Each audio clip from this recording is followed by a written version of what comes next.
Hello, नमस्कार दोस्तों।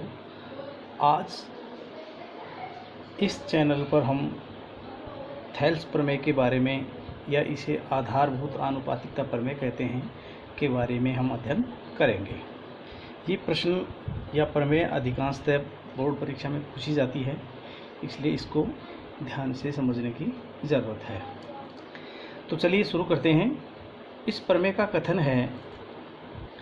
कथन है सिद्ध कीजिए कि किसी त्रिभुज में एक भुजा के समांतर खींची गई रेखा अन्य दो भुजाओं को समानुपात में काटती है। अर्थात इस प्रमेय में हमें एक त्रिभुज दिया गया है जिसमें हम जानते हैं 3 भुजाएं होती हैं। उनमें से एक भुजा के समांतर कोई रेखा खींची जाएगी और वो अन्य दो भुजाओं को अलग अलग बिंदुओं पर काटेगी। साथ ही हमें इसमें ये सिद्ध करके बताना है कि जो काटने वाले बिंदु हैं वो अन्य दो भुजाओं को समानुपात में काटते हैं। तो चलिए शुरू करते हैं। इसमें दिया है, अब त्रिभुज का नाम इसमें अपने को दिया नहीं है, इसलिए हम अपन त्रिभुज का नाम ABC लिख लेते हैं। तो त्रिभुज ABC में भुजा BC, ध्यान दीजिए यहाँ पर त्रिभुज बना रखा है मैंने, ये है आपका त्रिभुज ABC। इसमें 3 भुजाएं हैं AB, BC और CA। तो इसमें ये भुजा ली है मैंने BC, इसके समांतर एक रेखा DE खींची गई है।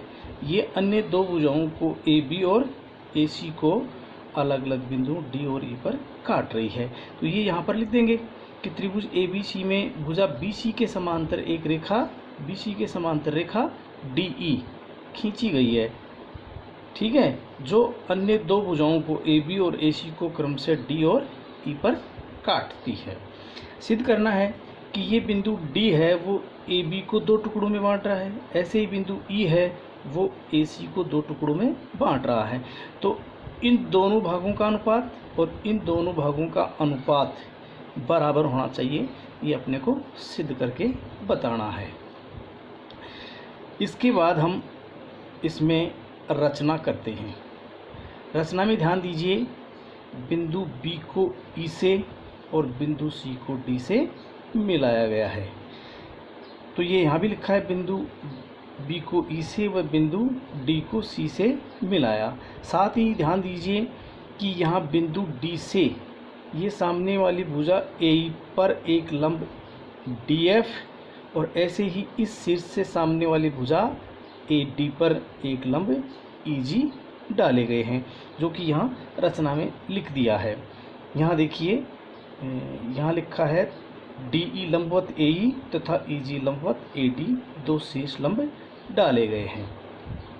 इसके बाद हम अब इसकी डेरिवेशन यानी उत्पत्ति शुरू करते हैं। तो उत्पत्ति में ध्यान दीजिए, यहाँ पर ये 2 त्रिभुज जिनको मैं बता रहा हूँ, त्रिभुज BDE और त्रिभुज CDE, ये दोनों त्रिभुज एक ही उभयनिष्ठ आधार DE और एक ही समांतर रेखा युग्म DE समानांतर BC के मध्य बने हुए हैं। जो यहाँ लिखा है साफ साफ कि त्रिभुज BDE व त्रिभुज CDE एक ही समांतर आधार DE व एक ही समांतर रेखा युग्म DE समानांतर BC के मध्य बने हुए हैं। तब ऐसे त्रिभुजों का क्षेत्रफल हमने पिछली कक्षाओं में पढ़ा है कि बराबर होता है, इसलिए इन दोनों त्रिभुजों का क्षेत्रफल इस प्रमेय के आधार पर या इस कथन के आधार पर बराबर होगा।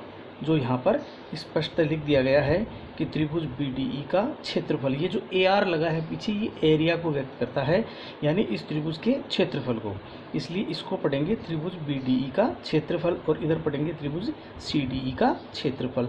ये दोनों हो गए बराबर। ऐसे हमने इसको समीकरण नंबर 1 दे दिया है। इसके बाद अपने परिणाम की ओर बढ़ते हैं, इसलिए ध्यान दीजिए, त्रिभुज ADE व त्रिभुज BDE के क्षेत्रफलों का अनुपात लिखेंगे।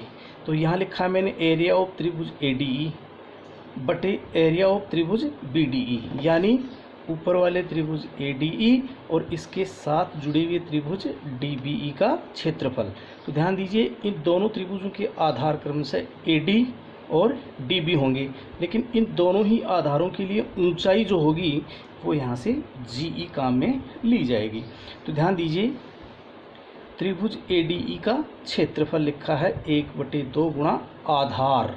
यहाँ ध्यान दीजिए, आधार ए डी काम में लिया है मैंने, और इंटू ऊंचाई इसकी मैंने जी ई काम में ली है। इसके बाद नीचे देखिए, त्रिभुज बी डी ई का क्षेत्रफल लिखा है यहाँ पर, ये त्रिभुज बी डी ई का क्षेत्रफल, इसके लिए भी मैंने 1/2 गुणा आधार, अब की बार आधार इसके लिए मैंने डी बी काम में लिया है और इसकी भी ऊंचाई जी ई काम में ली जाएगी।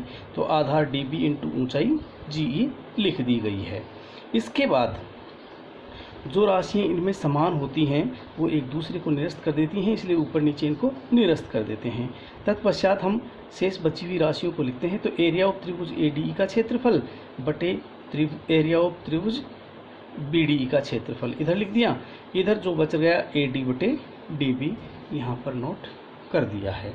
इसके बाद इसको क्रॉस मल्टीप्लाई करवाएंगे, यानी वज्र गुणा करवाएंगे, तो ये वाली राशि इधर जा कर के इससे गुणा हो जाएगी, जो कि नीचे गुणा करवा के लिख दिया गया है। त्रिभुज ए डी ई का क्षेत्रफल बराबर लिखा है ए डी बटे डी बी ये वाला, और इधर वाली जो राशि है वो इधर गुणा हो गई है। इस प्रकार हमें समीकरण 2 प्राप्त हुआ है। इसके बाद इसी प्रकार की प्रक्रिया हम उपरोक्त त्रिभुज में त्रिभुज ए डी ई के साथ त्रिभुज सी डी ई पर भी ऑपरेट करेंगे। इसलिए यहाँ पे स्पष्ट रूप से लिख दिया है कि त्रिभुज, यहाँ ध्यान दीजिए, इसी प्रकार त्रिभुज ए डी ई का क्षेत्रफल, यानी उसी ऊपर वाले त्रिभुज का क्षेत्रफल, और एरिया ऑफ त्रिभुज सी डी ई का क्षेत्रफल 1/2 गुणा आधार। अब ध्यान दीजिए, त्रिभुज ए डी ई में अब की बार आधार ए, ये आपका ए सी ए ई काम में लिया जाएगा, और इसकी ऊंचाई अब की बार ये वाली एफ डी या डी एफ काम में ली जाएगी। इस वाले त्रिभुज में आधार ई सी व इसकी भी ऊंचाई यही एफ डी काम में ली जाएगी, जो यहाँ पर लिखा गया है। ध्यान दीजिए, ए ई इंटू आधार एफ डी, और नीचे वाले इस त्रिभुज के लिए आधार ई सी इंटू ऊंचाई एफ डी लिख दी गई है। यहाँ पर देखिए, ऊंचाई एफ डी लिख दी गई है, ये देखिए आप। अब इसमें जो राशियाँ ऊपर नीचे समान होती हैं उनको हम निरस्त कर देते हैं। 1/2 को 1/2 से और एफ डी को एफ डी से निरस्त कर दिया है। इसके बाद यहाँ पर ध्यान दीजिए, इधर यहाँ पर जो बच गया, यहाँ पर जो बच गया, बचा क्या है ये ध्यान दीजिए। यहाँ पर बच गया अपने पास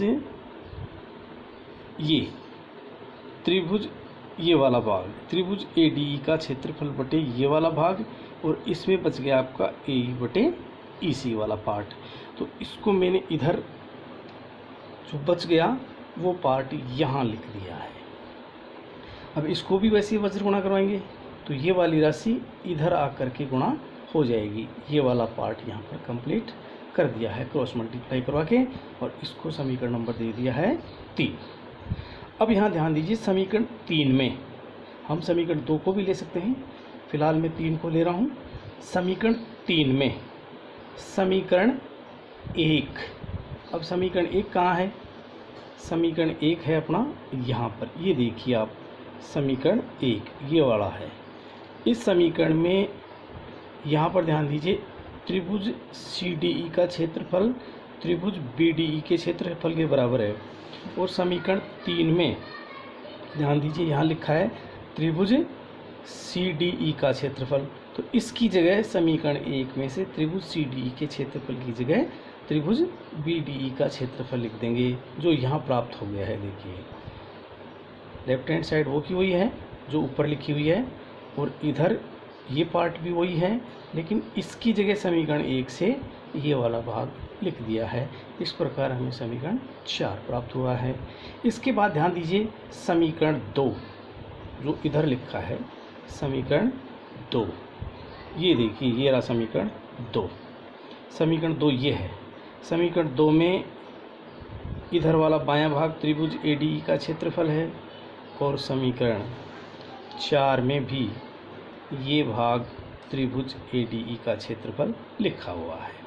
तो यहाँ पर क्या करेंगे कि इन दोनों ही समीकरणों के बाएं पक्ष बराबर, ये वाले पक्ष बाएं पक्ष बराबर होने के कारण दोनों के दाएं पक्ष भी बराबर लिखेंगे।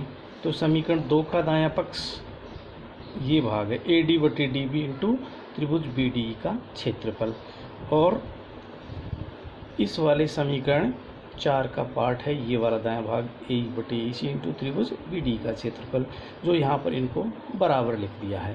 अब इस समीकरण में भी देखिए दो पार्ट ऐसे हैं जो कि समान हैं। कौन से?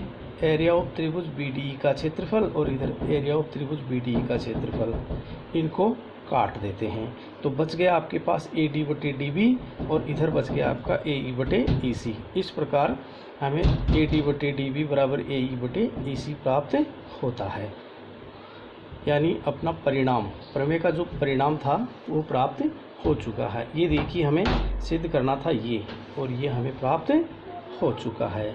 इस प्रकार इस प्रमेय का हमें सॉल्यूशन प्राप्त हुआ, और इस प्रमेय में इतना ही सिद्ध करना था। धन्यवाद।